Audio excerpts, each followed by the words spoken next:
도망자와 추적자라고 하는 제목으로 같이 말씀의 은혜를 받고자 합니다. 한 이야기로 말씀을 시작하겠습니다. 인생사는 바다에 띄운 튜브와도 같습니다. 튜브가 지상에서는 내 말 잘 듣잖아요. 근데 바다에 튜브가 던져지면 통제불능입니다. 내 말 듣지 않아요. 누구 말 듣습니까? 파도 말만 들어요. 내가 혹시 튜브를 갖고 바닷속에 들어갔다 할지라도 혹시 내가 튜브를 놓치기라도 하면 이건 도대체 수습이 안 됩니다. 잡으려 다가갈수록 튜브는 점점 멀어져 갑니다. 여러분 경험 있으실 거예요. 인생사의 매사가 이와 같다는 생각이 듭니다. 내 입안의 혀같이 익숙했던 것들도 세상 파도에 휩쓸리기만 하면 전혀 제 말을 듣지 않습니다. 마치 남과 같이 행동해요. 내가 추구해왔던 인생 목표조차도 그래요.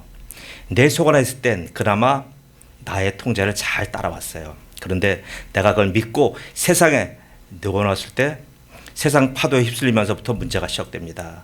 내 말을 전혀 따르지 않아요. 나름 세상 파고를 타면서부터는 점점 더 나와 상관없이 그렇게 행동합니다. 자기 멋대로 해요. 끝내는 멀어져 가다니 마침내 나를 두고 떠나갑니다.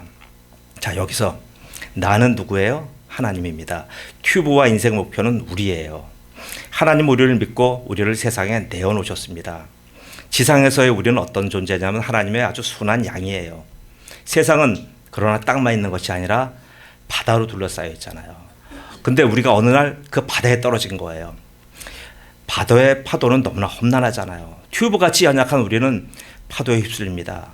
누가 구하러 가까이 올수록 튜브는 점점 더 어디요? 파도 속으로 도망가요. 저러다 암초에 걸리면 튜브는 터지고 끝장입니다. 이것이 인생이에요. 본문의 아브라함이 그런 겁니다. 그는 세상 바다에 떨어진 연약한 튜브와도 같아요. 이 튜브는 바다에서 살아가야지만 홀로 바다에서 살 수는 없어요. 사람을 태워야만 튜브도 바다를 나름 즐길 수가 있습니다. 귀찮다고 그 사람을 빼버리면 결국 튜브 자신도 파도에 휩쓸려 끝나게 됩니다. 그런 튜브를 누가 구해줘요? 어느 누구도 구할 수 없습니다. 사람으로는 할 수 없습니다. 배로도 헬기로도 가까이 접근할 수가 없어요. 다 도망가잖아요. 사람이 수영해서 그 튜브를 건져 올린다고요? 아니요. 조류와 파도 때문에 할 수가 없습니다. 오늘 본문의 아브라함 처지가 이 튜브와도 같습니다. 그는 가나안 땅에 아주 호기롭게 도착했어요. 험난한 중앙산지길을 통과했고요. 그래서 자신감이 생기고요. 가나안 땅, 별거 아니네. 내가 살았던 우르나 하란에 비해서 별거 아니네. 그러면서 점점 어때요? 남행을 계속합니다. 계속 가다 보니까 이제 어떻게 되면 산지가 끝나는 거예요. 산지를 딱 끝나고 내려와서 보니까 저 앞에 끝없는 사막이 보입니다. 보세요. 인생 살다가 내가 지금 익숙한 길 끝나고 갑자기 사막이 보일 때 이때는 뭐 할 때입니까? 이럴 때 바로 단을 쌓아야 될 때입니다. 이럴 때 하나님의 이름을 부를 때입니다. 가나안 땅에 도착한 첫성 세겜에서 단을 쌓듯이 살기 좋은 아주 가나안의 백곡과 같은 땅 베델에서 단을 쌓듯이 바로 지금 이때가 하나님 앞에 단을 쌓고 여호와의 이름을 불러야 할 때입니다. 그런데 어찌된 일인지 아브라함은 예배의 자리에 나오지 않아요. 점점 그 대신 사막을 향하여 남진합니다. 이 선택은 옳은 것 같이 보였어요.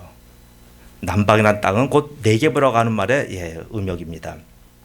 네게브 지역은 사막지대입니다.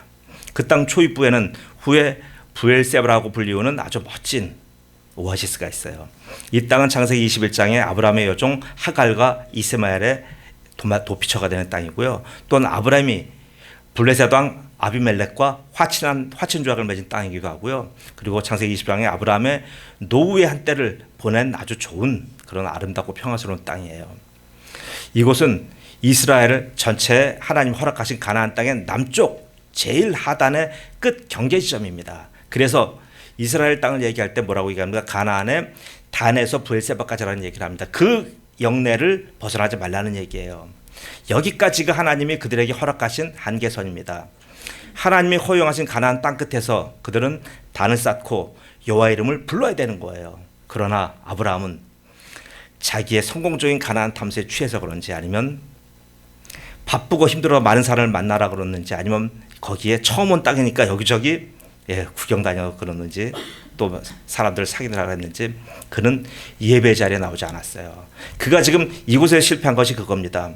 사막을 만나놓고도 하나님께 무릎 꿇지 않은 거예요.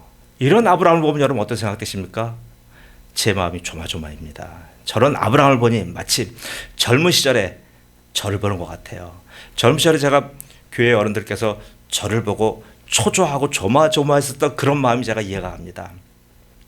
이곳은 오아시스라 살기 좋은 곳이지만 분명한 약점과 한계가 있는 땅이에요. 지금 아브라함은 너무 사태를 지금 낙관적으로 보고 있어요. 지금까지 성공에 취한 듯합니다. 브엘세바는 애굽과 메소포타미아를 연결하는 아주 중요한 교역로 중에 한 군데입니다. 이곳에서 아브라함의 모든 일행들은 여장을 풀어요. 좋은 선택같이 보였습니다. 그런데 문제가 있어요. 어느 날 그 땅에 전대미문에 기근, 배고픔이 임한 거예요. 견뎌도 이제는 먹을 것이 더 없습니다. 그렇게 많이 보이던 사막의 대상들도 보이지 않아요. 아브라함은 많은 식솔도 있었어요. 많은 식솔로 인해 먹고 사는 문제가 하루하루가 전쟁입니다. 우리 6.25 전쟁 끝나고 그랬잖아요. 이럴 때 무엇을 어떻게 해야 됩니까? 아브라함은 그만 사막 한가운데서 길을 잃은 거예요. 무엇을 해야 될지 전혀 지금 무방비 상태인 겁니다. 이때 기쁜 소식이 들려왔어요. 그 소식은 바로 애굽에 가면 살 수 있다고 하는 통문입니다. 아브라함은 여기서 갈등이에요. 여기가 봐서요. 이런 지점이 믿음의 사람과 자연인이 구분되는 시점이에요. 평상시에는 안 보입니다.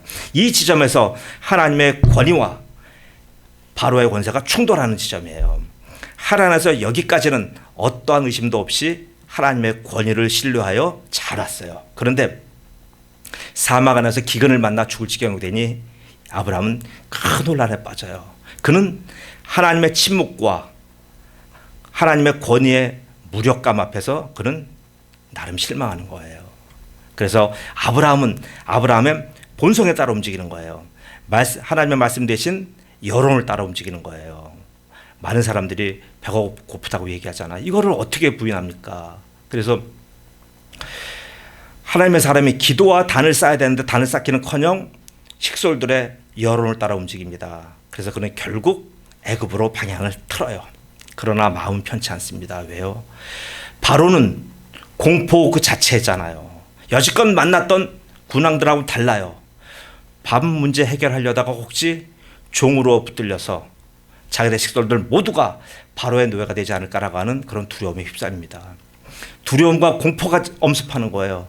그때 여러분 궁하면 통한다는 말 있잖아요. 궁직통이라는 말, 한 계책이 떠오르는 거예요. 우리도 많이 그런 경험 있을 거예요. 그것은 자기 아내 사례를 이용하는 겁니다. 아주 여기 부끄러운 지금 성경 이야기가 나옵니다. 사례를 아내에서 누이로 관계 재설정하는 거예요. 그래서 사례를 이용해서 전 식솔들의 배고픔과 안전을 해결하고자 합니다. 이 계책은 우르의 방식이에요. 하란의 방식이에요. 이 꾀는 대성공을 거뒀어요. 모든 식솔의 안전과 배고픔 순식간에 해결되었습니다. 그뿐 아니라 바로에게서 아주 극진한 대우까지 받아요. 꼭 먹고 안 먹고 한 거예요. 예, 떠랑치고 가지 잡았어요. 모든 일이 술술 잘 풀려나갑니다. 창세기 10장 16절에 어떻게 그 결과를 얘기합니다. 이에 바로가 그로 말미암아 아브라함을 후대함으로 아브라함이 양과 소와 노비와 암수 나귀와 낙타를 얻었더라. 뭐예요? 한마디로 횡재수잖아요. 이렇게 잘 나가고 있는데 그만 우려했던 일이 터졌습니다. 여태 잠잠하시던 하나님이 이 사태 속으로 들어오신 거예요. 아브라함에게 어떤 방향과 수신호를 일절 주시지 않던 그 하나님이 급하게 이 사건 안으로 달려오셨습니다. 네게브에서 기근을 만나 어떻게 하나 하나님은 아브라함을 지켜보셨는데 아브라함이 지금 하나님의 계획과 하나님의 행동하심에 전혀 반대되는 행동을 하니까 하나님이 놀라신 거예요. 창세기 10장 17절 같이 한번 읽어주세요. 시작.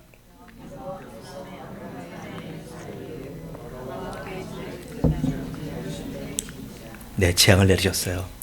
바로의 권세가 일순간에 무너집니다. 누가 감히 바로에게 대듭니까? 바로의 권세를 한순간에 재앙으로 쓸어버리시는 분은 하나님 한 분밖에는 없습니다.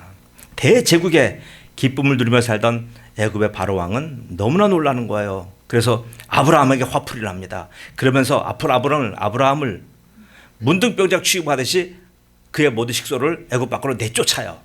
이게 오늘 본문에 나온 내용입니다. 여러분, 이 모습에 여러분은 어떻게 보십니까? 혹시 아브라함이 어리석다는 생각 드십니까?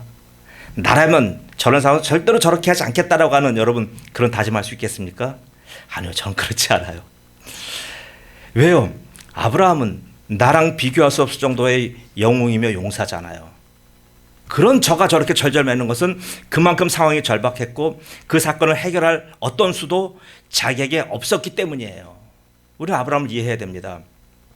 사랑하는 교회 성도 여러분, 저는 아브라함이 만난 저 심각한 사건을 통하여 오늘 본문이 무엇을 뜻하는지 또는 본문이 오늘 우리에게 무엇을 원하시는지에 대해서 같이 알아보고자 합니다. 그러므로 우리 인생의 사막과 같은 아주 극한적인 일들 만날 때 우리가 어떻게 살고 헤쳐나가야 할지에 대해서 성경이 말씀하시는 인생의 바른 길을 찾는 귀한 시간이 되기를 축복합니다. 자, 아브라함은 자신감으로 넘쳤어요. 자신감 넘치게 뭐가 잘못입니까? 인생은 자신감 넘치게 살아야 되잖아요. 하란에서 남방 네게브까지 이런 자신감 넘치는 삶은 아무런 문제가 없었습니다. 다 잘 됐어요. 캐러밴도 아주 순조로워요. 예. 자신감이 넘치고 의욕이 넘치고 행복감이 나름 있습니다. 자, 보세요. 근데 여러분, 이때가 위험할 때입니다. 모든 것이 술술 잘 풀리는 그때 갑자기 인생에 사막과 기근이 들이닥치는 거예요. 여러분 경험해서 다 있으실 겁니다. 우리의 상황도 이와 별반 다르지 않습니다. 매사가 잘 되고 잘 풀리다가 갑자기 암초를 만난 경험은 누구한테 물어보지 않아도 누구에게나 다 있어요. 그때 여러분 어떻게 대처해 오셨습니까? 혹시 아브라함처럼 세상의 방법, 자기네 방식을 그렇게 취해 오지는 않았습니까? 여기서 가장 중요한 문제는 누구에게 붙잡히느냐가 문제가 되는 거예요. 이런 문제가 있을 때 인생을 포기하지 않는 한 바로 바로에게 붙잡히든지 아니면 하나님에게 붙잡히든지 둘 중 하나입니다. 선택의 여지가 없어요. 그게 바로 인생이에요.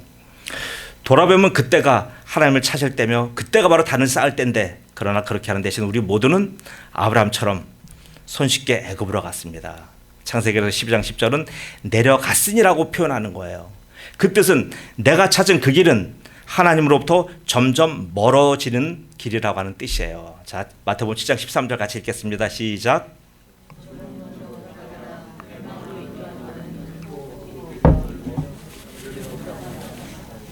그래서 넓은 길로 갔다 결국 바로에게 붙들렸잖아요. 우리는 모두 이 길 따라 애굽으로 내려간 거예요. 인생길 열리는 대로 간다고 하면서 우리는 또 순리대로 산다고 하면서 우리는 다 이 길로 내려갔어요. 그러나 이 길은 보세요, 성도 여러분, 죽는 길이에요. 순간적으로는 살지만 길게 보면 죽는 길이에요. 이 길은 애굽의 노예가 되는 그 위험한 길이에요.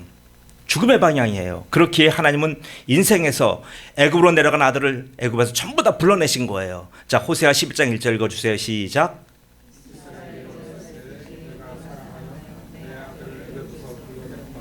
네, 이스라엘이 어렸을 때요, 그 땅에서 장성할까봐 그 땅의 문화와 그 땅의 문명과 그 땅에서 익숙한 사람이 되기 전에 아예 어린 싹부터 하나님이 자르신 거예요. 너 애굽에서 살다가 너 죽는다. 그래서 애굽에서 내 사랑하는 부른 거예요. 하나님은 절대로 그의 백성을 우르와 하란 그리고 애굽에 두지 않습니다. 자유를 빼앗겨 가족이 해체되고 애굽의 노예로 전락되는 것을 하나님은 절대로 허용하지 않으십니다. 그러나 그때와 그 시기는 나는 몰라요. 하나님의 전적인 능하신 계획 안에 있습니다. 그렇기에 여러분 사막을 만날 때 조심하셔야 됩니다. 사막에서 이런 망하는 선택을 하는 성도를 성경은 뭐라고 표현하냐면 양이라고 표현합니다. 이사야 53장 6절 읽어주세요. 시작.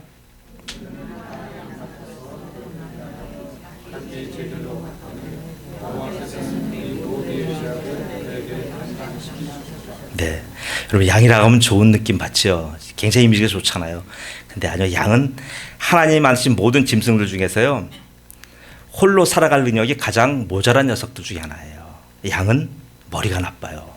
동물 중에서 아주 으뜸이에요. 얼마나 머리가 나쁜지 양은 절대로 조련이 되지 않아요.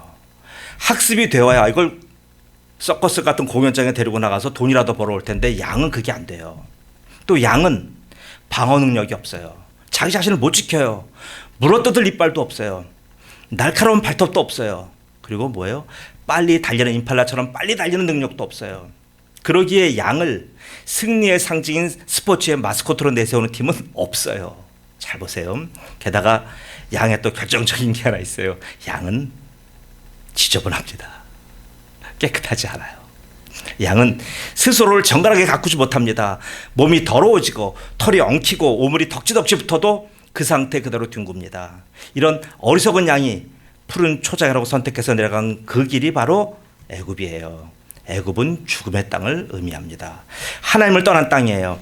아브라함이 그랬고 야곱이 그랬고 우리가 그랬습니다. 그러기에 성경은 출애굽이 구원이지 애굽으로 들어가는 것을 구원이라고 말한 성경 구절은 단 한 군데도 없는 거예요.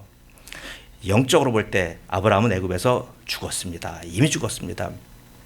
우리도 마찬가지예요. 우리도 애굽에서 살 때는 우리의 영이 이미 죽었던 거예요. 에베소 2장 1절 2절이 그 말씀을 아주 잘해주고 있습니다. 같이 읽습니다. 시작.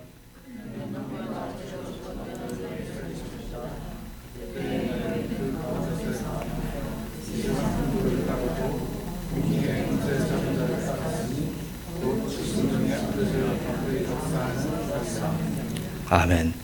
단지 문명의 도시로서 애굽이 아니에요. 애굽은 죽은 자들이 거하는 곳입니다. 사탄이 왕노릇하는 땅이에요. 하나님은 아브라함을 찾아내어 건지셨습니다. 이는 우리에게도 마찬가지예요. 우리도 다 죽어 있었는데 하나님이 오셔서 우리를 살리신 거예요. 그렇게 극적으로 살아났기에 우리더러 더 이상 애굽에 살지 말라고 하시는 거예요. 문제를 만나자 아브라함은 가나안 땅을 이탈했잖아요. 자기가 빠져나간 땅이 약속의 땅이지만 자신이 피해서 도착한 땅은 약속의 땅이 아니라 죽음의 땅이었어요. 보세요. 우리가 그래 사는 길이라고 우리가 선택해서 들어간 곳이 실상은요 죽음의 병균으로 가득한 땅이 많아요. 그렇게 하나님은 급히 아브라함을 따라 애굽으로 내려오신 겁니다. 이 어리석은 양들이 죽음의 늪에서 신음하는 소리를 하나님은 들으신 겁니다. 여러분, 아브라함의 문제가 뭐예요? 가나안을 떠난 것, 그것만이 문제입니까? 아니에요. 저 아시아 연합신학대학 다닐 때 저희 가르쳤던 훌러신학의 김세윤 박사라고 있어요. 아주 세계적인 신학자입니다. 이분의 지적이 뭐라고 하시냐면, 그는 약속의 땅에서 하나님에 대하여 옳지 않은 태도를 보인 것, 이것이 더 큰 문제를 보는 겁니다. 하나님께 대해 바른 태도와 올바른 관계는 그를 따르는 거예요. 양이 목자의 음성을 따르듯이 이게 올바른 태도예요. 그러나 하나님과의 바른 관계가 깨어지는 것은요, 사람이 자기 자신을 자기 마음대로 주장하는 것, 그것을 얘기하는 거예요. 자, 다시 한번 얘기합니다. 하나님과의 바른 관계가 깨어졌다 하는 것은 내가 내 자신을 내 마음대로 주장하는 것, 그것이에요. 사탄 핑계 대지 말아야 돼요. 곧 사람의 자기 주장 의지가 자기 자신을 온전히 지배하는 상태를 얘기하는 겁니다. 보세요. 이건 결국 성경적으로 말하면 뭐냐면 사람이 하나님의 품을 떠나는 것을 의미하는 거예요. 이렇게 자기가 자기 주장하는 강력한 의지는 하나님의 말씀의 권위와 바로의 힘의 권세가 서로 충돌될 때 뭘 선택하게 됩니까? 바로를 선택하게 돼 있어요. 바로를 따르는 사람들은 하나님으로 독립하여 바로의 현실적인 도움을 힘입어 자기의 지혜, 자기의 힘, 자기의 사랑, 자기의 계획 등 자기 속에 내재된 자원으로 인생을 살아가려고 합니다. 이러한 자기주장 의지는 우리 생명의 창조주인 하나님으로부터의 분리를 가져왔어요. 분리의 결과를 성경은 죄라고 단언합니다. 죄는요, 참담합니다. 하나님과 분리된 자는 이제 하나님의 무한한 지혜, 무한한 힘, 무한하신 사랑, 무한하신 자원의 공급에서 제외돼요. 그는 자신이 갖고 있는 제한된 지혜, 제한된 힘, 제한된 사랑, 제한된 자원으로만 이 세상을 살아가야 됩니다. 한때 그에게 큰 도움이 되었던 그 바로의 은택은 이제 내게 죽음의 곰팡이 같이 되어 나를 괴롭혀요. 이제 자기 처지가 마치 뿌리 뽑힌 마른 풀과 같은 그런 존재로 전락하는 겁니다. 이같이 아브라함의 애굽으로 들어간 것은 단지 기근 해결의 문제 정도가 아니에요. 이는 아브라함이 자기의 본성에서 나오는 자기의 의지로 하나님께 대항한 것이 그 본질임의 핵심이에요. 이는 뭡니까? 하나님의 권위를 무시한 거예요. 바로의 권세를 하나님보다도 앞세운 겁니다. 아브라함이 하나님 대신 바로를 선택한 것은 여러분 단순한 실수로 성경은 치부하잖아. 이것은 뭡니까? 실수가 아니라 죄예요. 그래서 그에게 내재된 죄입니다. 이것은 죄는 두 가지 측면에서 여러분 우리가 오늘 볼 수가 있어요. 하나는 관계의 측면이고요. 또 하나는 우리가 바로 우리 내적인 측면을 봅니다. 자, 관계의 측면에서 볼 때는요. 죄는 소외와 단절을 가져와요. 하나님으로부터 분리되는 아주 원초적인 두려움이 있고요. 사람에 대해서는 사람과 소통이 안 되는, 그래서 사람으로부터 단절되는 외로움을 갖다 주고요. 자기 자아에 대해서는 아주 고립의 불안감을 갖다 줘요. 아브라함이 바로를 의지한 사건의 내막과 파장이 이와 같이 실제로 큰 겁니다. 아브라함이 자기 본성의 의지로 바로를 선택한 것은 죄라고 말씀드렸습니다. 그 죄는 이렇게 지금 말한 관계의 측면뿐만이 아니라 또 뭐예요? 자기 존재의 측면에서 심각한 자기 인성의 파괴를 가져와요. 오늘 말하려고 하는 핵심이 여기에 있습니다. 그래서 관계 측면에 제가 그냥 얘기만 하고 넘어갔어요. 자, 나의 인성 파괴는 어디서 옵니까? 바로 자기 중심의 의지로 내가 애굽을 선택했다는 거예요. 본문의 아브라함의 경우가 바로 이를 증명합니다. 바로 죄로 인해서 아브라함 내면은 세 가지의 인성 파괴가 왔어요. 자, 그걸 이제 하나하나 얘기합니다. 첫째는 생각의 영역이에요. 아브라함이 이런 행동하기 전에 이미 아브라함 생각의 영역에서 하나님께 죄를 지은 거예요. 여러분, 우리가 죄를 지을 때 그렇잖아요. 어디서부터 집니까? 행동부터 하지 않아요. 생각 속에서 충분히 생각하고 묵상하고 고려하고 감안해서 우리가 행동합니다. 우리 기근에 관해서 깊이 생각할 때 아브라함은 하나님의 하실 일이 이 기근, 이 사막에서 기근을 만났을 때 하나님은 어떻게 행하실까를 보지 않고 어떻게 했습니까? 하나님의 하실 일을 불신했어요. 왜? 당장 배고프니까. 그리고 하나님의 권위를 믿지 않았어요. 오히려 기근은 보세요. 하나님보다 바로가 더 잘 해결해 줄 것 같아요. 왜요? 바로의 애굽은 어마어마한 강이 있잖아요. 나일강에 그 곡창지대가 있잖아요. 전 유럽을 먹여 살리는 곡창지대가 애굽에 있잖아요. 그래서 바로의 권세를 의지한 겁니다. 잠언 4장 23절에 모든 지킬 만한 것 중에 더욱 내 마음을 지키라. 생명의 근원이 이에서 나면이라고 한 말씀을 아주 정면으로 어긴 거예요. 여러분은 어떠십니까? 자, 두 번째는 말의 영역입니다. 아브라함은 언어의 영역에서 죄를 범했습니다. 그의 신분, 족장이잖아요. 많은 무리를 거느렸잖아요. 족장의 말 한마디는 그 당시에 왕의 말이에요. 그 말의 무게가 얼마나 권위가 있겠습니까? 그 아브라함의 말 한마디는 사례와 바로 그리고 자기의 식솔인 많은 사람들에게까지 아주 심대한 영향을 미쳤습니다. 그럼에도 그는 자기가 말한 그 거짓을 정당화하며 합리화하는 그런 지경까지 나간 거예요. 바로 진실을 오도하고 많은 사람들을 혼란 속에 몰아넣었습니다. 아브라함의 말 한마디가 애국 궁정을 뒤흔들었잖아요. 자, 잠언 6절 2절 말씀 읽어주세요. 시작.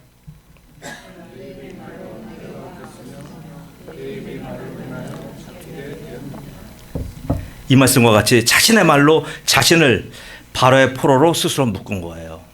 민수기 14장 28절 말씀 제가 봉독합니다. 그들이 이르기를 여호와의 말씀에 내 삶을 두고 맹세하노라. 너희 말이 내 귀에 들린 대로 내가 너에게 행하리니. 여러분, 말 함부로 하시면 큰일 납니다. 하나님 듣고 계셔요. 세 번째는 행동의 영역이에요. 아브라함은 행동의 영역에서 죄를 범한 거예요. 아브라함은 한 민족의 족장이며 하나님의 땅에 세우신 하나님 나라의 아주 유일한 동역자예요. 그런 그가 복음의 씨앗 대신 불신앙의 씨앗을 온 세상에 퍼뜨리고 다녔습니다. 이게 될 말입니까? 집합적으로는 애국 궁정과 블레셋 왕궁에서 또 개인적으로는 사례와 애굽 여인 하갈 그리고 가나안 여인 그두라까지 온통 죄악의 씨앗을 퍼뜨리고 다녔습니다. 이 모습 곧 우리의 모습이에요. 이 모든 것은 하나님의 땅에서 마음과 말과 행동으로 이미 하나님을 떠난 데에서 비롯된 겁니다. 그래서 본문 창세기 10장 10절은 애굽에 거류하라고 그리로 내려갔으니라고 표현하고 창세기 13장 1절은 네겝으로 올라가니라고 서로 표현하는 겁니다. 하나님을 떠나는 것은 도망이에요. 떠나가는 자는 도망자예요. 도망자는 무슨 뜻입니까? 한자로 도망하여 망한다는 뜻이에요. 망하러 도망간다는 얘기, 도주한다는 얘기예요. 이를 아브라함이 아주 너무나 잘 보여줬어요. 그 망함을 막기 위해서 하나님은 택한 백성을 찾으러 오신 겁니다. 사랑하는 은혜교회 성도 여러분, 나무가 흙을 떠나면 죽듯이 성도가 하나님을 떠나면 죽습니다. 인생의 여정에서 가장 중요한 것은 하나님과의 관계입니다. 하나님과의 관계가 훼손되면 곧 현실의 고난과 고통이 나를 지배하게 돼요. 현실은 보세요. 늘 높은 파도와 거친 파고가 휘몰아치잖아요. 나는 이 문제를, 여러분과 저는 우리는 해결할 능력이 없어요. 아브라함도 이래보서 실패했는데, 그러므로 성도 여러분, 여러분은 권면합니다. 여러분의 제한된 자원으로 이 문제를 풀려가지 마세요. 그럴 때 어떻게 합니까? 하나님께 무릎 꿇으세요. 그럴 때 하나님 앞에 단을 쌓으세요. 하나님의 무한한 자원은 우리를 이 현실에서 고아로 내버려 두지 않습니다. 하나님의 계획은 에베소 2장 5절 6절 같이 있습니다. 시작. 허물로 죽은 우리를 그리스도와 함께 살리셨고 너희는 은혜로 구원을 받은 것이라 또 함께 일으키사 그리스도 예수 안에서 함께 하늘에 앉히시니, 여기까지예요. 우리가 단지 한 문제 해결하는 것, 하나님은 거기서 멈추시는 분이 아니고요. 우리를 바로 그리스도 예수와 함께 하늘에 앉히시는 거기까지가 우리의 인생 여정의 마침입니다. 그것은 내 힘, 내 능력, 내 계획으로 갈 수 없는 곳이에요. 그러므로 사랑하는 목교 성도 여러분, 하나님 앞에 엎드려 그분으로 일하게 하시는 아주 지혜로운 성도이시기를 예수 그리스도의 이름으로 축복합니다. 아멘. 기도합니다. 전능하신 아버지 하나님 은혜 감사합니다. 이 여행은 나 홀로 할 수 없는 여행인데, 아버지 하나님 우리의 본성은 자꾸 외칩니다. 나의 생각과 나의 판단과 나의 능력으로 너의 인생을 개척하라고 얘기합니다. 그러나 아버지 하나님 그 위대한 아브라함조차도 현실의 문제를 해결하지 못했습니다. 아버지 하나님, 우리 모두는 현실의 문제를 해결할 수 없는 그런 나약한 자인 것을 하나님 앞에 솔직하게 고백합니다. 나의 제한된 자원과 나의 제한된 나의 속성 가지고는 어떤 문제도 해결할 수 없음을 하나님 앞에 고백하오니, 하나님 우리 오늘 말씀 들은 성도들 삶 속에, 성도들의 심령 속에 임하여 주옵소서. 그래서 하나님, 이제는 내가 실패한 인생을 하나님으로 말미암아 다시 위대한 승리의 여정을 살게 하시는 성도들로 축복하여 주옵소서. 감사하며 예수 그리스도의 이름으로 기도드리옵나이다. 아멘.